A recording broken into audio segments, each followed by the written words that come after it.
நீ பிள்ளையா இல்ல, அதனால தான் உன்னால அப்பாவை புரிஞ்சுக்க முடியல. நீ அப்பாவை புரிந்து கொண்டிருந்தனா நீ எதையும் நினைச்சு பயப்பட மாட்டேன். ஆனா பயப்படுறனா நீ பிள்ளையா இராதபடிக்கு ஏதோ ஒன்று தவறு எனக்குள்ள ஒளிந்திருக்கிறது, அல்லது ஆண்டவருக்கு பிரியமில்லாத ஏதோ ஒரு இடத்துல நான் அப்படியே உட்கார்ந்து சாட்டிஸ்ஃபைட் ஆயிட்டு இருக்கேன். அதான் ஆண்டவர் சொல்றாரு, கம் அவுட், மரத்தை விட்டு வெளியில வா. ஆதாம், கிதியோன், திராட்சாலையை விட்டு வெளியில வா. இன்னொருத்தர் இருக்கிறார், அவன் எல்லாருக்கும் தெரிஞ்சிருந்தான். அவர் ஒருத்தர் என்ன பண்றாரு, நல்லா ஆண்டவருக்காக செயல்பட்டார். எலியா, அவர் என்ன பண்றாரு, ஆண்டவருக்காக நல்லா செயல்பட்ட ஒரு மனுஷன் ஆண்டவருக்கு கீழ்ப்படிந்து நடந்தார். கர்த்தருடைய வார்த்தையின்படி செய்து ஓடிக்கொண்டிருந்ததான இந்த ஒரு எலியா ஒரே ஒரு ஜெசபெலோட வார்த்தை, யோசிச்சு பாருங்க, மனுஷியோட வார்த்தையை பெரிசாய் காதலை எண்ணிக்கொண்டபடினால், நல்லா புரிஞ்சு கொள்ளுங்க, 1000 உறவு வரட்டும், 1000 பாசம் வரட்டும், 1000 மனுஷர் வரட்டும், கர்த்தருடைய வார்த்தையை அவங்களுக்கு ஈக்குவலா வச்சிடாதீங்க. மனுஷன் தான், கர்த்தர் தான்.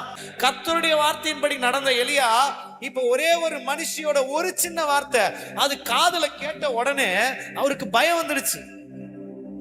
அந்த பயம் வந்து என்ன பண்றாரு, பயம் வந்ததுன்னா நல்லா புரிந்து கொள்ளுங்க, எங்க பயம் வரும் அப்படின்னா, நான் பிள்ளையாய் இராததுனாலதான் பயம் வரும். 2வது, தேவ சமூகத்தை இழந்தாதான் எனக்கு பயம் வரும். 3வது, ஆண்டவருக்கு கீழ்ப்படியாம போயிட்டாதான் எனக்குள்ள பயம் வரும். இது வந்துடுச்சு அவருக்குள்ள. ஆண்டவர் சொன்ன இடத்துக்கு மட்டும் போன எலியா இப்ப தரம் ஆண்டவர் சொல்லாத இடத்துக்கு போறார்.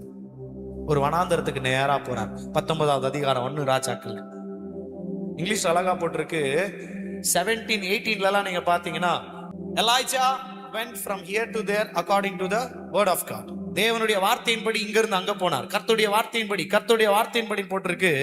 ஆனா 19வது அதிகாரத்துல மட்டும் என்ன தெரியுமா போட்டிருக்குங்க, he himself went into the wilderness. அவர் தாமே வனாந்தரத்துக்குள்ள போனார், ஆண்டவர் போக சொல்லல. என்றைக்கு மனுஷி அல்லது உலகத்தை, மனுஷர்களையும் உலகத்தையும் உலகத்தில் உள்ளவைகளையும் நான் என்றைக்கு என்னுடைய மனதுல பெருசா நான் பார்க்கிறேனோ அன்றைக்கு எனக்குள்ள கீழ்ப்படியாமை வந்துவிடும். கடைசி வரைக்கும் நம்ம மனசுல ஃபர்ஸ்ட் ப்ரிஃபரன்ஸ் கொடுக்கணும்னா ஏசப்பா தான். எப்படியாற்பட்ட உறவு வரட்டங்க, எப்படியாற்பட்ட பாசம் வரட்டும், அம்மா அப்பா புள்ள, புரியுதுங்களா, பெற்றோர் எதுவா இருந்தாலும் கர்த்தர் முதல்ல, அதுக்கப்புறம் தான். மனுஷனுக்கு முக்கியத்துவம் கொடுத்தாரு பாரு எலியா, அந்த முக்கியத்தை கொடுத்து காது கொடுத்து கேட்டார் பாருங்க. 3-4 வார்த்தை தான். அந்த வார்த்தையே தேவ சமூகத்தை விட்டு பிரிச்சிடுச்சு, தேவ பிரசனத்தை விட்டு பிரிச்சிடுச்சு.